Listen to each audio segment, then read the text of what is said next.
All right, Nuggets fans, welcome in to Pickaxe and Roll, brought to you by good friends over at BETONLINE. I am your host, Ryan Blackburn at NBA Blackburn on Twitter, part of the Mile High Sports Podcast Network, and I am here. I am excited to break down Nuggets, Mavericks tonight. NBA Cup continues as we're trying to have some fun with the beginning of the regular season. The Nuggets are 8-5. They survived without Nikola Jokic. Can they continue surviving?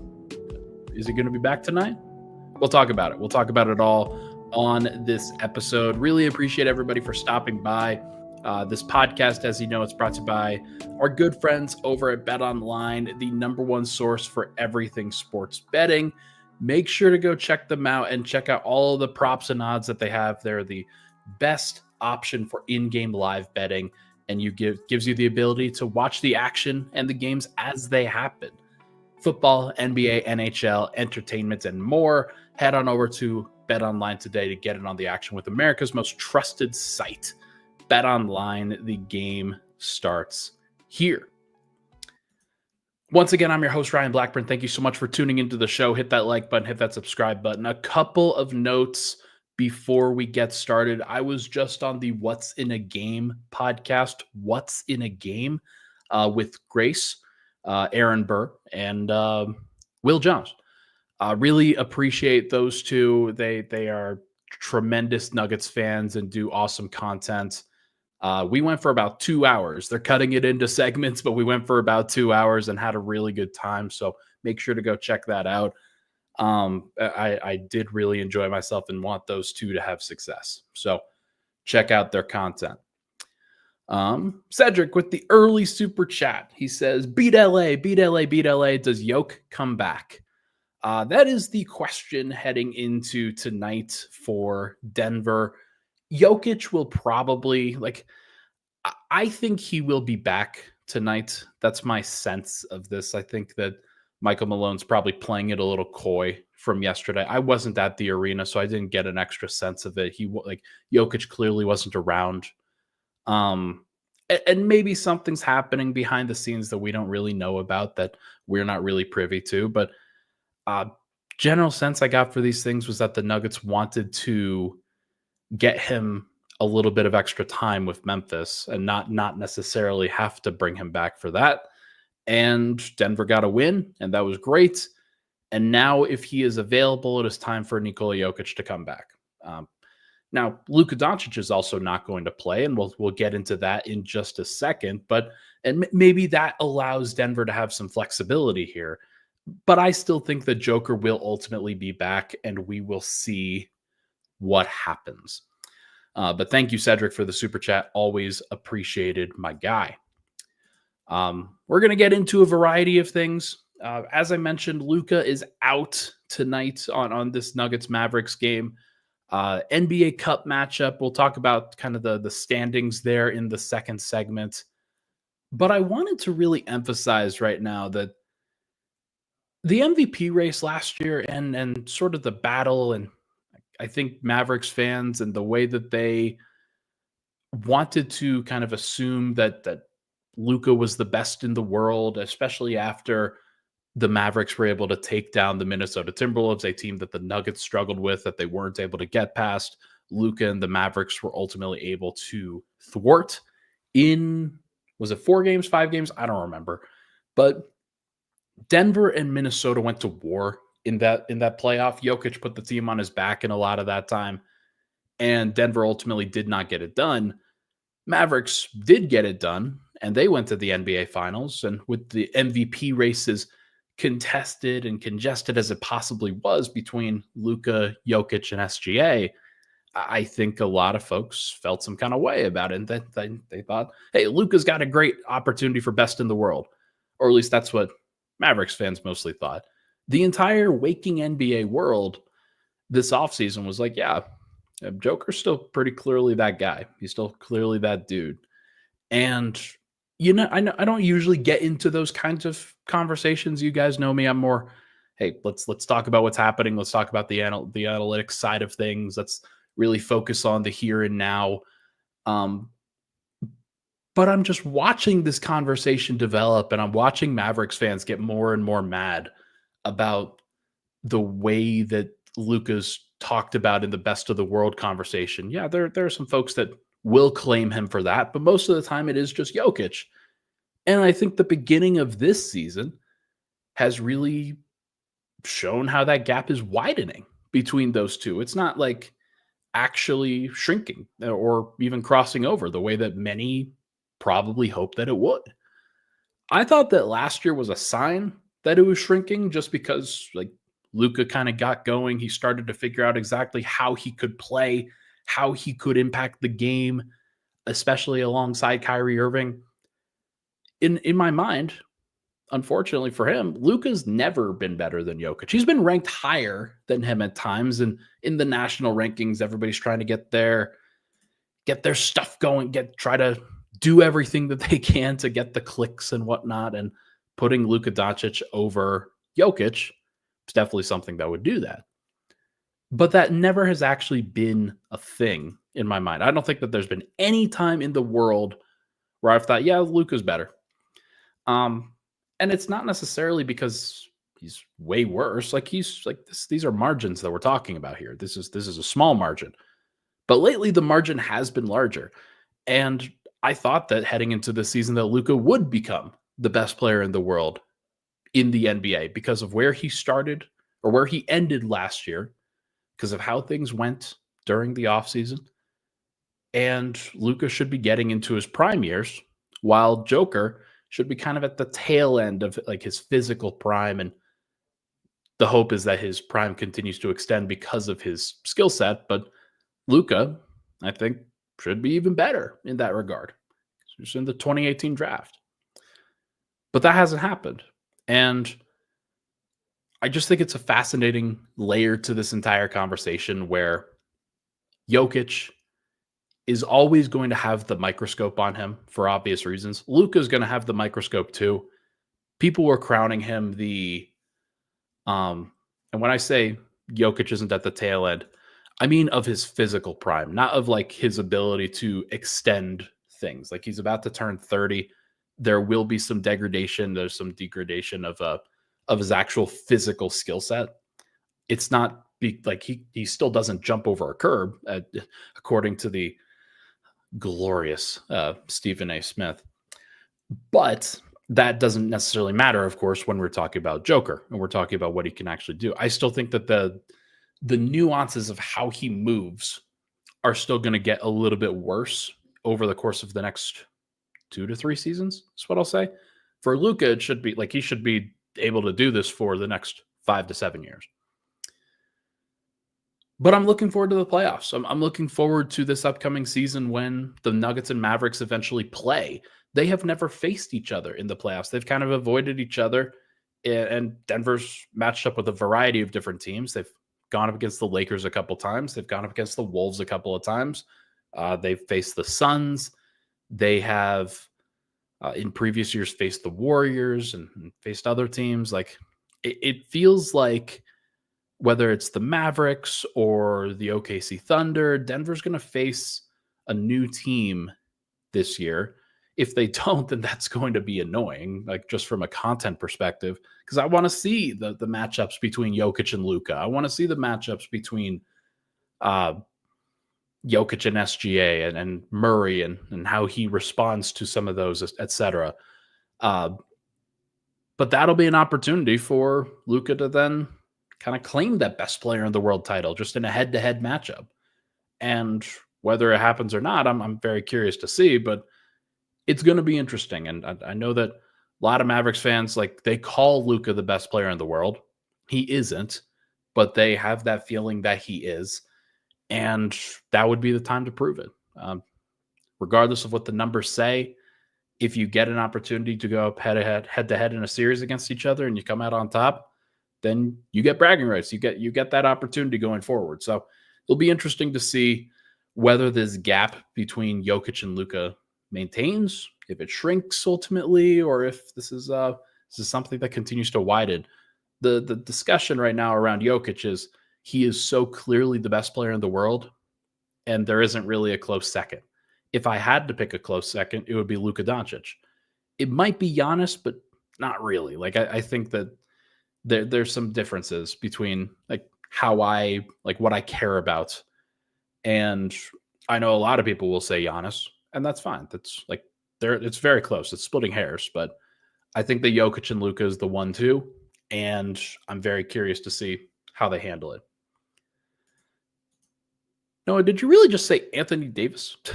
Did you watch that game last night? Holy cow. Like he was unbelievable for like the first 3 quarters, and then he's fading away on jumpers, missing clutch free throws. Like couldn't really like he got the ball shot right over him by Franz Wagner in the clutch. Like it's a tough look for your guy, Anthony Davis. I will not be an Anthony Davis guy. That's never happening. I always will think that like until it's proven consistently that AD can carry a bit, I will always think that LeBron is the best player on that team. Always. Like AD can get numbers, but in terms of what he's actually doing on the court, nah. All right, moving on. Vlatko Cancar out for the foreseeable future. I haven't podcasted since he went down on Tuesday night. It's just a really unfortunate circumstance for Denver. Really unfortunate for Vlatko. Just sucks for him because he hurt the left knee. It was the surgically repaired torn ACL. I don't know if this is an ACL injury. He did grab that general area, but I'm just really sad for Vlatko, just talking to him and understanding how much this means to him to get back on the court, the actual rehab and the process that he's been through trying to get back out there. It just sucks. Like you always want guys like that, especially for Vlatko, who's in an expiring contract, to have an opportunity to earn as much as he possibly can. And to like, especially for guys like him who have never a problem, always a positive in the locker room, always a positive when he's going out there on the court. You never can question the effort. You like, there are times where you question the fit or whether he can do certain things, but you're never questioning whether he knows what to do and how hard he's going to try. And there's a certain charm to that, especially when you're coming off the bench and really saving the day in some cases. So I just feel really bad for him, man. Like it sucks for him. It sucks for the team. He was backup center in the minutes that he like got injured, and just having that as a wrinkle that you can go to, somebody that you can trust in small ball lineups, just sucks. I feel really bad for him. Denver now has 13 full-time players. The top 9 is still intact, or the top 9. Like they still have Russell Westbrook, Julian Strawther, Peyton Watson, and Dario Saric. As soon as Aaron Gordon comes back, Denver will still be able to get to that kind of rotation, and we'll see how they can kind of piece things together to make it work better this time around. But 10 through 13 behind those top 9 are rough. Like I think that many thought that Vlatko could play. Many thought that Deron Holmes could play if they wanted to extend the rotation. I was not expecting a whole bunch of minutes for Zeke Naji or DeAndre Jordan or Hunter Tyson or Jalen Pickett. Between those 4, it's not looking great. Zeke will probably get opportunities because he's the 5th highest paid player on the team and is under contract for the next, like this year and the next 3 beyond that. But is it like viable? Just the plus minus impact that he's had on the game has been horrible. So I think it's important to try other options. Hunter Tyson is probably the one that makes the most sense to me. DeAndre Jordan, if they're looking for a true backup center, but Hunter Tyson, if they're looking to replace Vlatko, just because he can, like, in theory, Hunter can provide some of the floor spacing at the 3-4, some of the athleticism that you're looking for, running the floor, doing some things hustle-wise. Like there's some things that Hunter can, in theory, do, but he's got to step up. He has to step up. He's got to start shooting better. I believe he's shooting 11% from 3 on the season. Hasn't taken a lot of shots, but he has to be more consistent. So He's who I want to see Denver try first in this situation. There will probably be times where they go to DeAndre Jordan or Zeke Naji. I do think that, I do think that Denver can try some other things. Like, could they go to PJ Hall? Could they go to Spencer Jones at different times? Maybe. And I think that Denver should explore that if that's a possibility, especially with the way that Jay Huff has looked in Memphis. You don't want to pass up the opportunity to play a two-way contract guy if you don't get much of an opportunity to see them in the game. You want to see them in the game just in case they might have something. Can Denver do anything transactionally to help themselves? I don't think that they qualify for the hardship extension. That's something that people have asked me, or exception. That's something people that have asked me about. It's like, can they just sign somebody else because they've got so many people that are out? I believe that they only have 2 people that are out for the long term. Once they brought back Aaron Gordon, a hardship exception would go away. So I think that they would need to have somebody else that goes down in order to get that. So they've got to do something else. You can't really cut Deron Holmes. Do you cut Vlatko? Like, would you cut him and then sign somebody else for the rest of the season? It's kind of harsh. Not necessarily something I'd want to do, but if Denver knows that Vlatko's not going to come back and is at that point where they're not going to like they need that roster spot, then maybe they do it.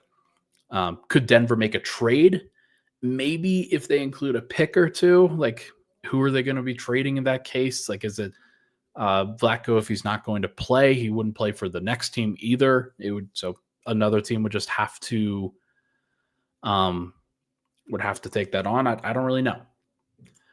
I need to say no to this really quickly. Maybe Denver should call DeMarcus Cousins. We need a backup big. Absolutely not. People have to get DeMarcus Cousins out of their head. He hasn't played in multiple years. He is not in shape. He is not ready to go.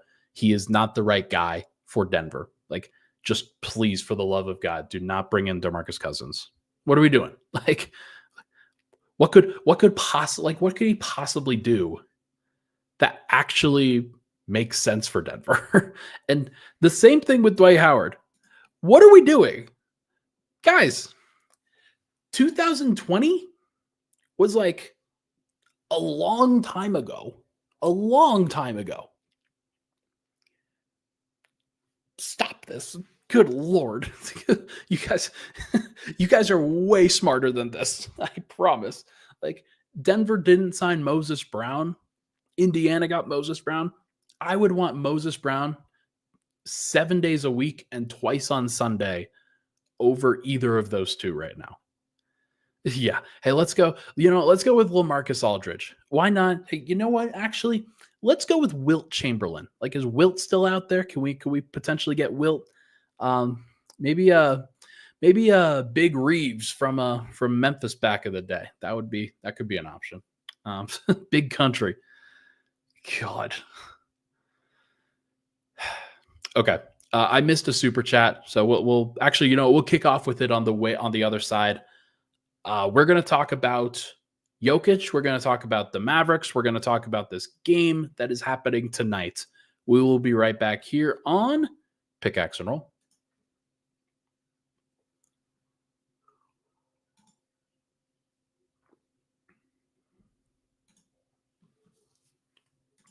And we're back. Pickaxe and Roll, Ryan Blackburn here. Thank you so much for tuning into the show. Hit the like button, hit the subscribe button. Would really appreciate it. All right. Derp Jones with $2 says, any guess on how big the Jokic contract is with 361? I don't really know much about shoe deals, if I'm being honest. It's one aspect of my coverage, because I came in from I parachuted in from a different side of things, the shoe deals, that side of things, the shoe contract it's never been something that I have really looked into that hard. But he's been putting out a lot of shoes with 361. There's been a lot of different colorways, a lot of different designs. They've been working hard. So maybe this is a pretty lucrative thing for Joker. Hopefully he's getting the bag. He's obviously going with 361 as opposed to one of the main providers like a Nike or an Under Armour or Adidas or a Jordan brand or Puma or anything like that. So kind of interesting to see him go that direction. But they must have thrown him a bag to kind of get in the eye a little bit. So kind of interesting. But thank you for the super chat. Appreciate it. All right. Let's go over quickly the NBA Cup standings. Just heading into this moment for Denver. Western Conference, if I just make sure I'm refreshed and everything's ready to go. Everybody in Group C has played 2 games so far. The only undefeated team is the Golden State Warriors. They are 2-0. Dallas is 1-1. New Orleans is 1-1. Denver is 1-1. If Denver had defeated New Orleans in that first game last week without Joker, that would have been a big deal. Denver would have been able to be tied with the Warriors. They'd control their own destiny a little bit more. They still kind of control their own destiny. They need somebody to take care of New Orleans. But I do expect that one of Memphis or Golden State will be able to do that because New Orleans got demolished by Dallas, I believe, in that first matchup on the NBA Cup. So I believe that it's possible. Like Golden State has been great this year. I was not expecting Golden State to be as good as they've been. And then Memphis, I think they're better than, like, their point differential's minus 17. They've been very close in these matchups, but they've been without Ja Morant. So hopefully they can bounce back a little bit and help out Denver and defeat New Orleans. But if they're able to do that, and if Denver wins out, if they win against Golden State, if they win against Dallas tonight, then they will be able to make it happen. Denver will go to the NBA Cup, and they won't fully go to Vegas. Like, they still need to win another game after that, but they'll have an opportunity to do so, and that would be pretty cool. As for tonight, it looks like, so Luka's obviously out, Dante Exum's been out, but everybody else for Dallas that isn't a G Leaguer is still available. So they'll have plenty of opportunities there. Joker is, like, I think he's a maybe. I think that there is a possibility that he plays. Aaron Gordon is out. He's not quite ready to come back yet. Who else? Vlatko, obviously. So Denver's going to go smaller in all likelihood. I doubt that they match up DeAndre Jordan with Daniel Gafford off the bench. I think they'll probably go with, like, if it's Jokic, then they'll go with Jokic and then Saric. If it is, that just makes sense to me. If Jokic isn't playing, then they'll probably go Saric, and they'd probably go Zeke Naji, if I'm being honest. They actually, you know what? No, Malone would be like, rather than go with Zeke Naji after seeing the Dallas game last year that basically got Zeke Naji benched into oblivion, they would go with DeAndre Jordan. So if Jokic doesn't play, expect DeAndre Jordan to be out there. But that's not as important. The most important thing for Denver is Kyrie Irving. He shot 17 of 22 last game, 43 points. He was unbelievable against the Nuggets. And Christian Brown got a masterclass, basically, in what not to do against Kyrie. He was incredible. Kyrie was. And there was nothing anybody could have done in order to stop him. I think that Christian's got to learn from that. He's got to learn from the experience and do what he can to try to cut off certain things. The unfortunate thing about Kyrie is it is really a give and take with him. If you give up something, then he will go to something else because he always has another counter in the bag. So Denver, I think they've got to try to change things up for him and get him uncomfortable, whether it's playing more physically, whether it is sending a double team on occasion, whether it's just like trying to just disrupt his rhythm a little bit. I don't know what they're ultimately going to do with him, but I do think that Christian's the right guy to try it out this game. I don't think that Jamal really guards Kyrie in that case. I don't think he's going to be able to keep up with him. Maybe Peyton Watson will be an opportunity. Obviously, Luka Doncic is not playing, so maybe Peyton Watson starts on Kyrie Irving, and that's just how Denver decides to do it. So curious to see what they do. Can Jamal Murray string together another 25-point performance? I put this note in my article that came out on Mile High Sports this morning. This will be the first time in 256 days that Jamal Murray has a back-to-back 25-point performance, if he was able to do it. He had 27 on Tuesday, and he has an opportunity to get to 25 on Friday. I hope that he can do it. He hasn't had a lot of big point performances lately, but just in general, he hasn't been as consistent. And we've talked about this on this platform before. Obviously, Jamal bounced back a little bit with a nice performance on Tuesday. Did a video with Swipa yesterday on Jamal Murray's performance. So if you're interested in hearing a little bit more about what he's done, how he bounced back, and what he needs to continue to do, go check that out. It's on this channel as well. But yeah, I just want to see him continue to string consistent good performances together, just as everybody else does. So hopefully he can do it. Can Michael Porter, can he take advantage of the size mismatch against Klay Thompson, Najee Marshall, etc.? There's not really a great matchup against MPJ in the Dallas defense. Like maybe Najee Marshall is the guy.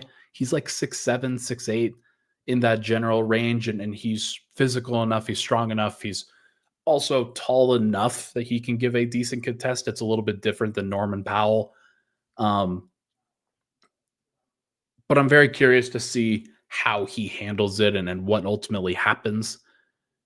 Mike, in this last game against Dallas, made the game winner. He had 17 points, but he didn't have a lot of shots, didn't have a lot of points in that fourth quarter until the very last bucket of the game, where Jamal kicks it out to him. He drives the closeout against Kyrie Irving, shoots the floater, looks very comfortable doing it. Looks like he's done it a million times, even though he had not done that a million times for Denver. So interesting to see whether he can put that together, whether he can handle that on a consistent basis. I want to see, like, especially after these last couple of games, hasn't shot the ball particularly well from three. Will he shoot the ball better? Or will he mostly be focusing on driving to the rim, especially if Jokic isn't there? The difference between Denver's field goal or three-point percentage when Jokic is out there versus when he's sitting is actually really high. I didn't expect it to be as high as it was, but Jokic has one of the highest impacts on team three-point percentage because he's setting up the table for these really good shots, and everybody knows when the ball's going to be there. It's on time and on target, and just often a really good decision. So hopefully Denver can figure that out. Hopefully they can continue to just shoot the ball better in general. But if Jokic isn't out there, I might have to pivot into something different. So curious to see how that goes. And last thing, how does Russell Westbrook fare against this Dallas Mavericks team? Last year, he was not great in the playoffs against Dallas. Shot 26% from the field. He had an okay game. He was 3 of 10, but he did some good hustle things. He had a few assists and some rebounds in that matchup a couple weeks ago. Denver needs him to continue to get downhill, but they also need him to not drive into Derek Lively and Daniel Gafford the entire time. Derek Lively's probably going to start in this game. He's going to be like 7'2". He's a really good rim protector. And Daniel Gafford's also a very good shot blocker as well. So I'm hopeful that Russ plays that smartly, does a good job of trying to stay as efficient as possible from 2-point range. He needs to have like the finishing around the rim has to be better in general. And this is one of those matchups where I would expect that to be pretty bad. So hopefully he can kind of guard against that. Beyond those guys, Julian Strawther, can he go off? That would be a great opportunity in a game like this where Dallas is probably going to send a lot of help at Jokic, or Denver's going to just need somebody to shoot from three. Julian Strawther is the right candidate for both of those. Can Peyton Watson continue his hot play? Can Dario Saric, if he is starting, can he match up reasonably well with the Mavericks, or is he going to be in trouble? We're going to have to see. All right, folks, I think that is going to do it for this episode of Pickaxe and Roll. Thank you so much for hopping in and enjoying the time with me. Again, I was on a What's in the Game pod. Make sure to go check that out with Grace and with Will. Those two are tremendous. Make sure to go see their work and like and subscribe to all their content as well. Thank you so much for tuning in. Please hit that like button, hit that subscribe button here on the way out. I will talk to you guys very soon.